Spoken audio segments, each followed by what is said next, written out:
নমস্কার বন্ধুরা, কেমন আছো তোমরা? আশা করি সবাই খুব খুব ভালো আছো। আর দার্জিলিং সিরিজের পরের ব্লগ নিয়ে আমি তোমাদের সামনে উপস্থিত হয়েছি। আগের দিন দেখিয়েছিলাম যে রাতে ডিনার করে আমরা শুয়ে পড়লাম, পরের দিন আমাদের যেতে হবে টাইগার হিল দেখতে। তো সেই জন্যেই রাত 2:45 থেকে আমরা দাঁড়িয়ে আছি গাড়ির জন্যে, কিন্তু গাড়ি আসতে লেট করে ফেলেছে, যার জন্য আমাদের যেতেও একটু লেট হয়ে গেছে।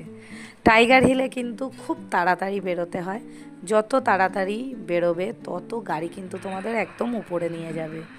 আর যদি দেরি হয় তাহলে কিন্তু গাড়ি বেশি দূর নিয়ে যায় না, আর তোমরা কিন্তু পুরোপুরি টাইগার হিলের উপরে উঠতে পারবে না।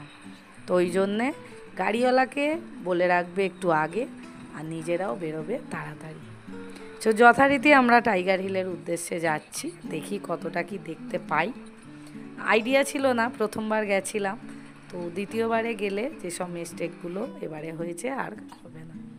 তো গাড়িওয়ালা পুরোপুরি উপরে গেল না, কিছুটা দূরে এনে আমাদের বলল যে এখান থেকেও দেখা যায়, এখান থেকে দেখে নিন, কারণ গাড়ির এত লাইন পড়ে গেছে আর উপরে ওরা যেতেই পারছে না, এটা গাড়ির পার্কিংয়ের জায়গা। তো যথারীতি ওখান থেকে দেখলাম, কিন্তু মেঘলা থাকায় আমরা খুব ভালো দেখতে পাইনি, ওঠার পর একটু দেখলাম। তো এখানেই মা বাবা আর মেয়ে একটু ফটোশ্যুট করে নিল। এই সেনচান নামক যে জায়গাটা ওরা ফটো তুলছিল, শুনলাম যে সারা দার্জিলিংয়ে জল নাকি এই সেনচান থেকেই আসে। আর আরেকটা জিনিস, দার্জিলিংয়ে কিন্তু জল খুবই কস্টলি, ওখানে জল কিন্তু মেপে ব্যবহার করতে হয়। তো আসার পথে দেখুন গাড়ির কতটা লাইন পড়েছে, টাইগার হিল থেকে বেরোতে বেরোতেই অনেকটা টাইম লেগে গেল। তো রাস্তার পাশে সুন্দর প্রকৃতি দেখে আমরা একটু দাঁড়িয়ে এনজয় করলাম।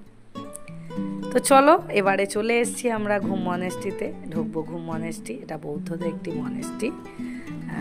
আমরা রাস্তার উপর ছিলাম, বেশ কিছুটা নিচে নেমে মনেস্ট্রির ভেতরে ঢুকতে হয়। খুবই সুন্দর একটি মনেস্ট্রি, আমার তো খুব ভালো লেগেছে। চলো তোমরা দেখো, আমি পরে আবার তোমাদের কাছে আসছি।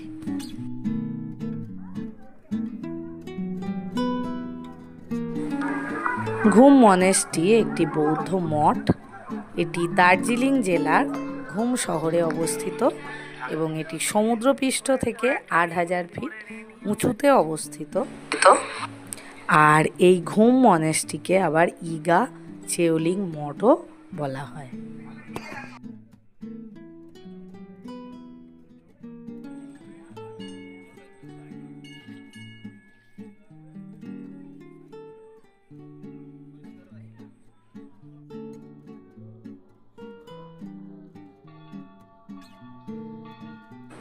ঘুম মনেস্ট্রি দেখে খুবই ভালো লাগলো।